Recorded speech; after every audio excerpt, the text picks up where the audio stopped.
You don't have to make your own potting mix to get these benefits, but there is a point when it probably makes more sense to make your own. And so I wanted to calculate when that actually might be. So I added up the cost of the materials and ingredients that it ran me to get this set up. I used scrap lumber for my sifter. So that was free, but you can make one of these out of a 10-foot 2x4 for $7.28 at Home Depot. The totes cost $8.99 each, and the furring strip board for the insert you can get for $1.92. The smallest roll of 1/2-inch hardware cloth runs $13.37, and the 1/4 inch is $16.24.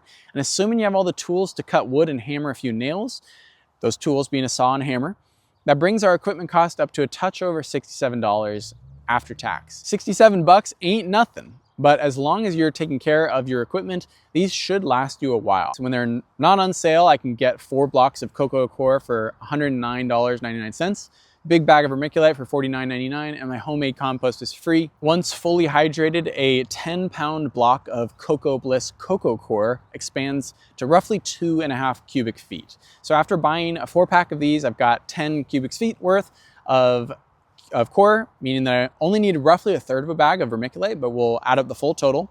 And this brings the total ingredient cost to $174.37 after tax, assuming that you have your own compost, bringing the grand total to make a big old cubic yards worth of seed starting mix up to $241.41. Now, in order to accumulate a cubic yards worth of Espoma seed starting mix, it's going to cost you on the low end $1,233.88 if you buy it in 8-quart bags, which on Amazon go for $11.21 plus tax when you buy 5 at a time. Of course, the premium stuff is going to run you a bit, but even the Miracle-Gro seed starting mix, which you can get for $9.59 plus tax for an 8-quart bag, is going to bring your total up to over $1,000. Now, possible, maybe even likely, that you don't need a whole cubic yards worth of seed starting mix. So at what point does it stop making sense to make your own?